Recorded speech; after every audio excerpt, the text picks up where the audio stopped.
E a gente já dá o pontapé inicial na edição de hoje, pessoal, já repercutindo o fato que o prazo para o início do tarifaço, que será, ao que tudo indica, um verdadeiro soco no estômago da nossa economia, está a meros 3 dias para realmente se consumar e se iniciar. E o Brasil ser inicialmente taxado por 50%, com todas as suas exportações rumo ao solo dos Estados Unidos, pessoal. E muitas incertezas, naturalmente, vêm se arraigando, vêm se consolidando, e um certo clima de pessimismo também no ar, dada a incapacidade, né, de haver realmente um canal diplomático certeiro com realmente quem decide essa parada. Mas a pergunta que fica no ar, dentre tantas, né, é o fato de que, será que o tarifaço de Trump realmente está escancarando o isolamento total do Brasil? Até agora não há algum sinal minimamente claro, nítido ou promissor de que o próprio presidente Lula pretenda ligar para o presidente americano. Afinal de contas, dadas as últimas apurações, o presidente Lula queria pelo menos uma garantia de que seria atendido pelo presidente americano Donald Trump sem interlocutores. Até agora a Casa Branca também não demonstrou qualquer interesse, né? Vamos acionando aqui a nossa bancada. É o que está posto, né? O soberanismo ali pautado ali pelo próprio presidente, virando na prática, assim, na realidade dura e crua e nua. O delegado Gustavo Mesquita, que está aqui com a gente, é sinônimo de isolamento total, né? Pois é, o que a gente observa aí? Estamos a 3 dias daquilo que, de fato, agora parece não ter mais volta. Trump vai decretar a vigência das tarifas de 50% para o Brasil, dentre outras sanções ainda possível que se avalia lá pelo governo americano, né? O que a gente vê?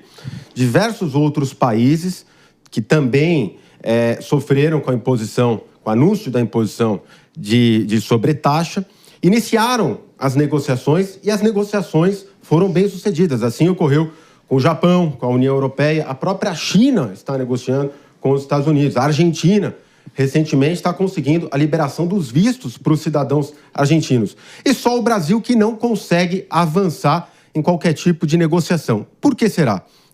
Será por mera intransigência, autoritarismo do presidente Trump? Pode ser que haja uma parcela, mas, de outro lado, não há uma incompetência diplomática do governo brasileiro que insiste em não descer do palanque, em utilizar até mesmo essa crise para tentar obter benefícios eleitorais e trabalhando em cima do quanto pior, melhor?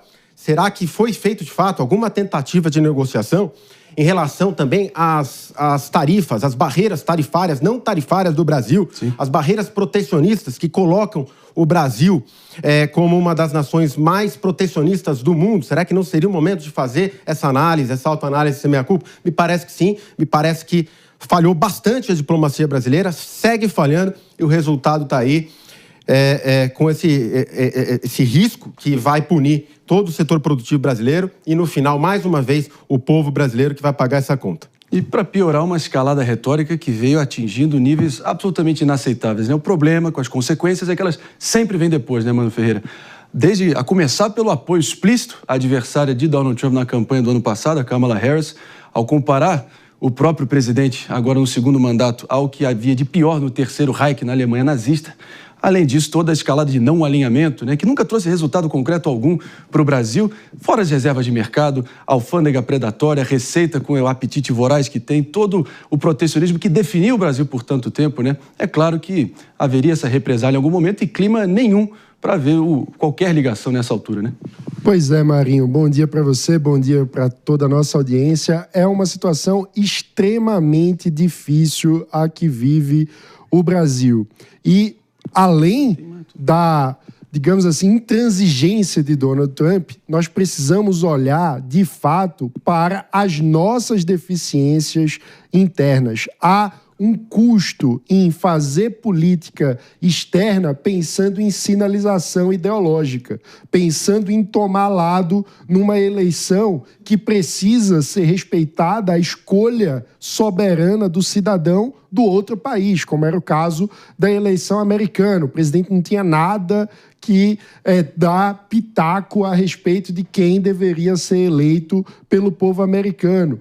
Do mesmo modo, a falta de uma agenda clara para o comércio internacional do Brasil, ou seja, a falta de colocar na mesa propostas concretas de redução das barreiras tarifárias e não tarifárias, como estava falando o Mesquita, cobra o seu custo. O Brasil fica na base do improviso. Em função da ideologia, não se construíram canais diplomáticos com a alta administração do governo Trump. E agora, na hora da crise, ficam tendo que correr atrás do prejuízo. A situação é muito complicada. É preciso trazer os adultos para a sala, porque o prejuízo nessa situação toda cai sobre toda a população brasileira. Os adultos ou os homens, mano?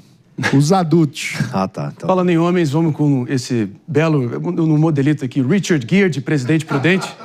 Um belo modelito grafite aqui da minha dupla David de Tasso. Realmente abalando aqui corações pela Avenida Paulista.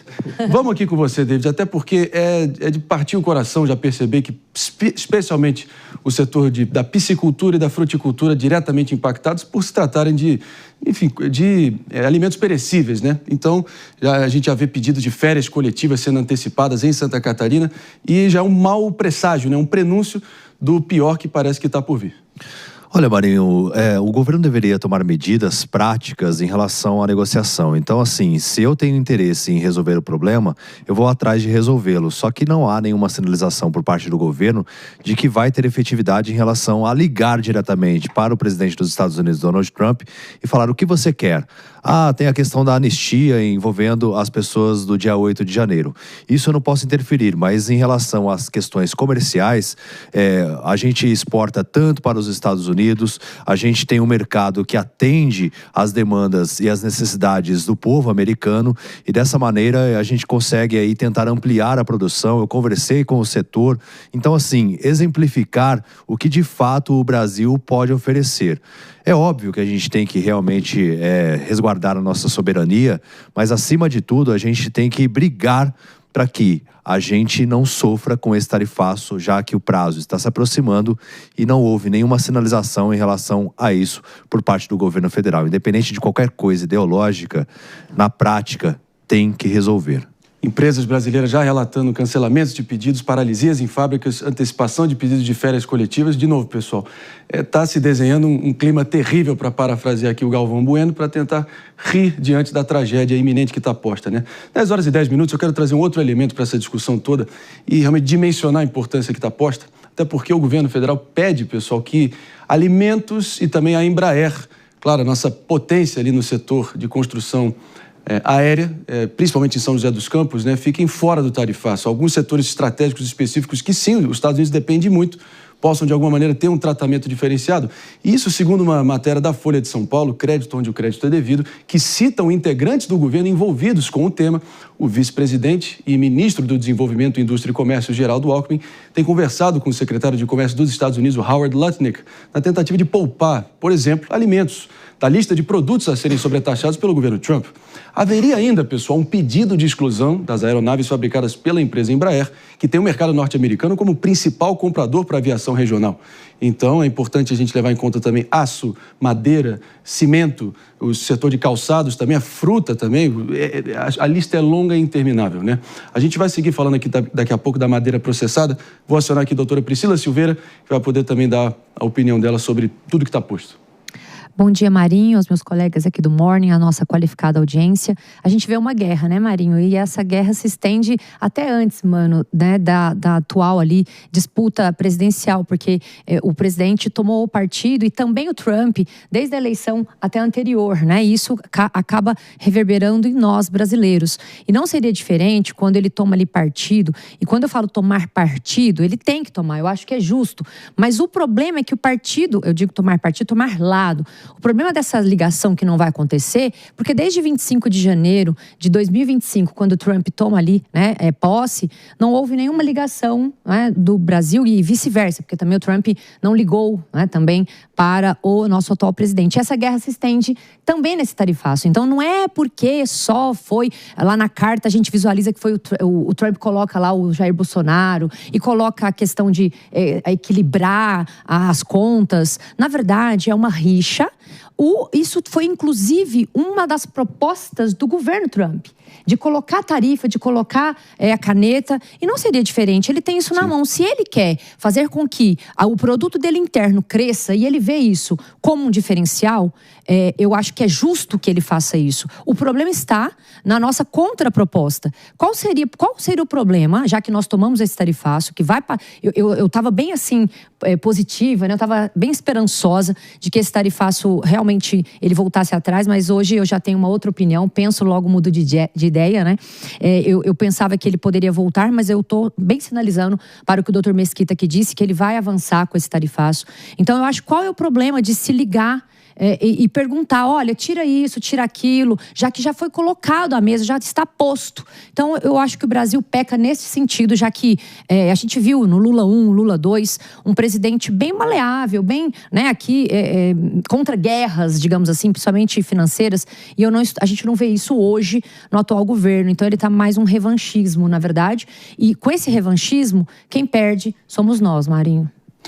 É importante a gente contextualizar aqui também que, claro, tem as grandes multinacionais brasileiras, papéis da Suzano, gigante ali de celulose e papel, já sofrendo ali quedas nas suas ações na Bolsa, a própria JBS também, que querendo ou não alimenta o mundo em grande parte, até o pequeno produtor, enfim, da citricultura do interior paulista, os calçadistas ali no Ceará, no Rio Grande do Sul. Enfim, é realmente um impacto desesperador, para dizer o mínimo nesse momento, né? Mas, de novo, a gente tem que botar o pé no chão e ter o máximo de precisão aqui jornalística para contextualizar tudo e todas as motivações envolvidas. E às horas e 21 minutos eu proponho que a gente vá rumo à nossa capital federal, pessoal, rumo a Brasília, até porque agora de manhã o ministro da Fazenda, Fernando Haddad, falou aos jornalistas sobre o plano de contingência que entregou ao presidente Lula, disse que não está preocupado com a data das tarifas que está chegando, está logo ali, e nem que o país sairá da tal mesa de negociações. E o que falou sobre a possibilidade entre Lula e Trump conversarem em algum momento, a gente vai entender agora com a Aline Beckett, nossa repórter Aline Beckett, diretamente de Brasília, com mais informações. Vai que é sua, Aline, palavra é sua.